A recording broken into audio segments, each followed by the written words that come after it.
Hey guys, Mr. Marcus here, and as you can see, MLO, Marcus Mafia, Master League Online, blah blah blah blah blah blah blah blah. Basically, that's my intro for every single episode of MLO, and it's great.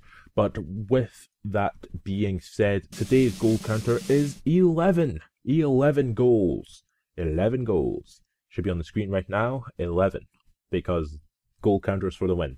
And the reason I put the goal counter is, I still don't remember what the program is, but I think it's Soccer AM have it. They have a goal counter thing, which is usually before the match, which is like they randomize how many goals there should potentially be between the games and whatnot. But I've not watched an episode of Soccer AM in absolutely ages. But yeah, in the first match of this episode, again, 2 matches as usual in an episode. But in this particular episode, we have 11 goals, so it must be relatively entertaining, because it's very unlikely I'm going to score 11 goals in the first match and then lose it and draw a second match 0-0. So with that being said, in the first match of this episode, we had a lot of players who were in form, like really good in form players. Facing against a guy who had the likes of Maxi Lopez, Moses, Florenzi, Keita.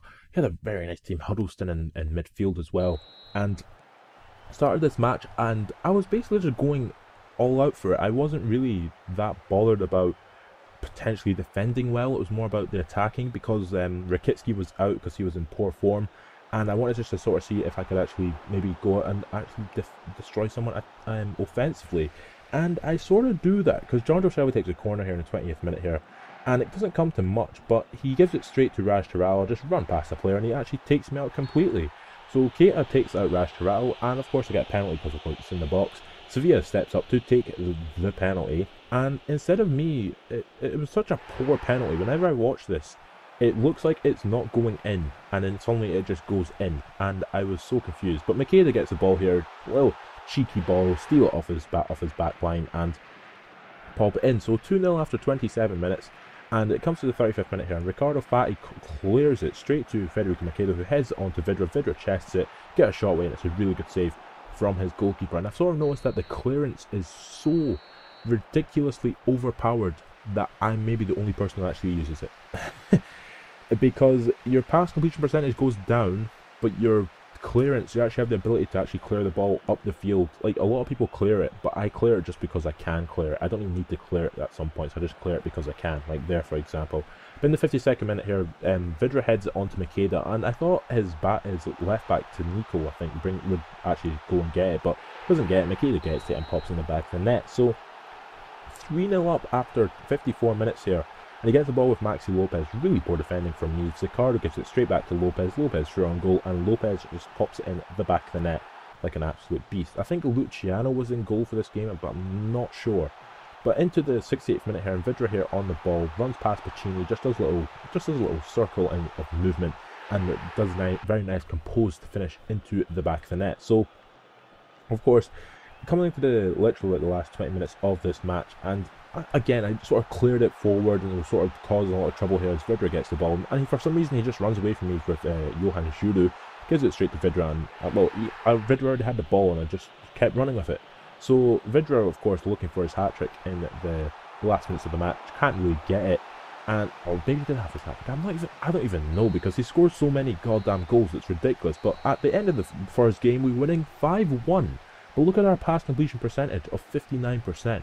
Really poor, because all I kept doing was clearing the ball up to Vidra, because Vidra, I think, was in form, so he could leap higher. He was really up for the game, and Ricardo got the man of match with 7.5 rating, because I think his clearances were really accurate. They kept going forward to Makeda, because of course Vidra plays on the right hand side, so his clearance would go straight to Makeda's face, and it seems to just work. It works really, really well for me anyway.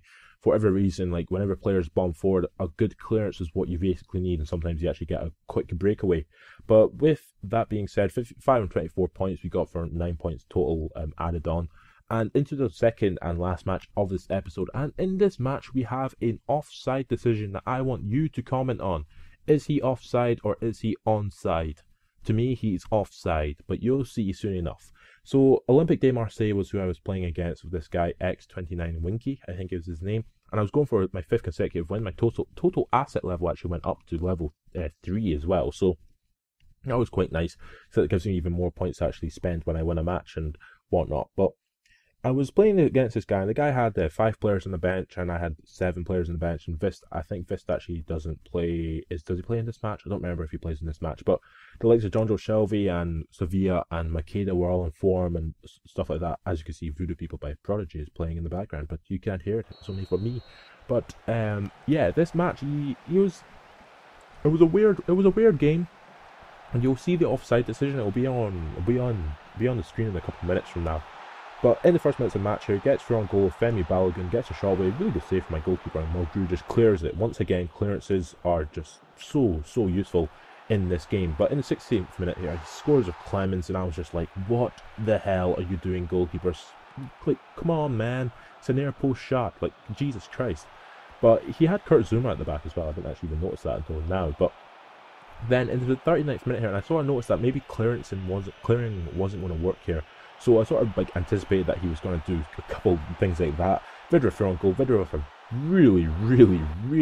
really poor shot, and he gets through on goal again in coming up to the next half. And Rakitsky actually did a really good tackle there to make sure I don't give away a penalty, which I was really hopeful of not giving away. But at halftime it was 1-0, and I really probably should have scored with Vidra there in the 30-odd minutes when I ran past 3 players. But as you can see, I've played absolutely dreadfully because I just kept clearing the ball up to no one. Clearance, even though I said it was overpowered, doesn't always work. It sometimes works, it just doesn't always work. Then to the 55th minute here, and Vidra gets through on goal. Vidra gets a shot away, and Vidra scores. So it was all going my way. It was all going my way or the highway. No, like Zaza gets through on goal here. Zaza gets a shot away, who could save. Clemens gets a shot away, and it goes out wide. But I mean, it was a really like basketball-like game. It was going back and forth, and Zaza gets a shot here. Really good save from my goalkeeper. Like Cato was doing everything he could possibly do to not concede a goal. But comes to the 68th minute here, I make Vidra make a little run, and I was expecting the game to actually be brought back for the foul on John Joe Shelby, but for whatever reason he comes through on goal, and he gives it straight to Vidra, and I actually missed an open goal, and I was like, oh my god, like I was so frustrated when I missed it. I was like, I literally put my head in my hands. I was like, oh my god, what the hell am I doing with my life? Because of course missing an open goal is ridiculous. But in the 73rd minute here, Vidra gets the goal, and we went 2-1 up, and I was like, okay, this is all good. We're coming up to the offside decision soon. It's not yet, but it's soon.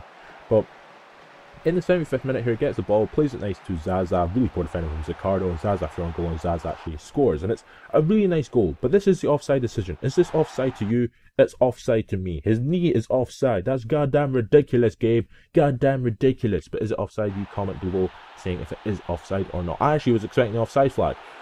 Keeper makes a really good save, and that didn't really matter because he scored anyway. And then I went all out attack and trying to get my equaliser. And John Joe Shelby, I was shooting here, I was shooting there, but for some reason he didn't shoot until there, and he shoots it wide. I was so pissed off there. But is it offside?